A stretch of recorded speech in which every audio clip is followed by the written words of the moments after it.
If you got a pack of steak and don't know what to do with it, watch this video, y'all. We are making the infamous garlic butter steak bites over roasted mashed potatoes and green beans, okay? Yeah, I have been seeing this all over my FYP, but I recently seen my good sis, Chef Millie Mill, make it. So I was like, you know what? I'm about to make some, and she made it look so good. Shout out to Chef Millie Mill. I love you. But anyway, so we went ahead and cleaned off our potatoes. Trigger warning. This is how I make my mashed potatoes. I have a more detailed video. If y'all want it, let me know. You want to grab you a big pot. I typically add a chicken bouillon cube to the hot water, but I didn't have any. But anyway, get you some hot water, bring it to a boil, and season it with some nature seasoning or just salt and pepper, and let that boil with your potatoes and set that to the side. You want to go ahead and chop up your steak. It does not matter what like cut you get or whatever. I want to say this was ribeye that I grabbed. I went ahead and chopped them up into some big cubes like this. And then, baby, this is the part that you really need to be like kind of considerate with, because you don't want your steak bites too small and you don't want them too big. And I'm going to cook them the way so they won't be too chewy as well. So all of this matters. I cut them up like that. And yeah, trigger warning. Yes, I do rinse them off with cold water and vinegar. Y'all know the routine. Stay mad. Anyway, you want to go ahead and season them. I just use some onion powder, garlic powder, and some steak seasoning. That's literally it. Chef Millie Mill kept it light, so that's what I'm doing too, okay? Then I added some olive oil and some Worcestershire sauce. I think I'm saying that correctly. If I'm not, correct me in the comments. Let me know. Anyway, you want to go ahead and mix them up really, really good. Get them well marinated. You don't want to over season them here because you're going to be adding some seasonings and all this good stuff to your sauce. So yeah, just relax, okay? In a cast iron, you want to add you some olive oil and some garlic and herb butter. I use garlic and herb butter because this is some garlic butter steak bites, so it only made sense. You know what I'm saying? Yeah.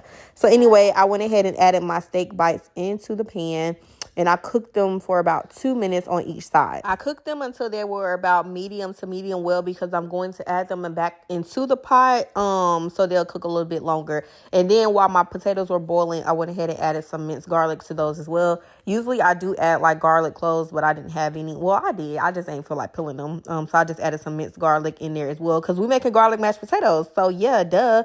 Anyway, you want to go ahead and flip them. I did these in 2 separate batches because, as y'all saw in the beginning, I was making 2 steaks and I cut them up. And I didn't want to overcrowd the pan for the first part while I was cooking them. But y'all, once you finish cooking these, just add them back into the pan all in one. You'll see, because you're going to need that sauce in. Yeah. But anyway, while you're cooking them, while they're raw like this, you just want to make sure you're cooking them to your liking. Like I said, I only cooked them for about 2 minutes on each side. I flipped them over. Y'all see how that look? That was before the sauce. I see why y'all love this recipe. It's super quick, super easy. And then I was cooking my green beans in the back.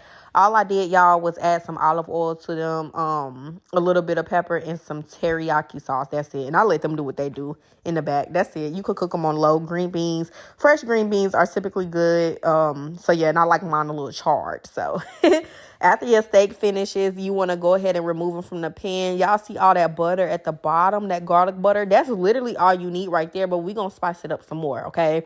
In that same pan, once you remove your steak, you want to go ahead and add you some butter. This is going to help with the sauce. So I added some garlic and herb butter, some regular butter. I use Kerrygold's for both. And then I just used about a teaspoon for both of those or whatever. And then I let that melt a little bit, and then I added some minced garlic and some Worcestershire sauce. That's all you're going to need, because the bottom of that cast iron already has the seasoning from the steak, so you do not need to season your sauce anymore. All of that seasoning from the steak is in there, so it's going to be delicious, okay? You want to go ahead and add your steak bites back in. I did leave a couple pieces of fat on my steak. If you don't like that, you can remove it. My man likes that, so I just left it on there, but that's optional as well. When you cut up your steak in the beginning, you could just remove that. But I feel like it gives it a little bit more flavor to the steak. And then you want to add your steak back into the sauce. Put it on like a medium heat, and then let it do what it do. Right here, you only need to cook them for another like 2 or so minutes and let them get all nice and crispy. And then you want to go ahead and finish over your potatoes. Y'all see my little strainer? I like that. Anyway, into my potatoes, y'all know the routine. I added some garlic, some butter, some nature seasoning, and some parsley and some heavy whipping cream, and I went ahead and mashed it. Mash it, okay? Just like that until it gets to the consistency you want, and then voila. That's it, y'all. I paired the mashed potato with some teriyaki green beans. I added the steak bites on top.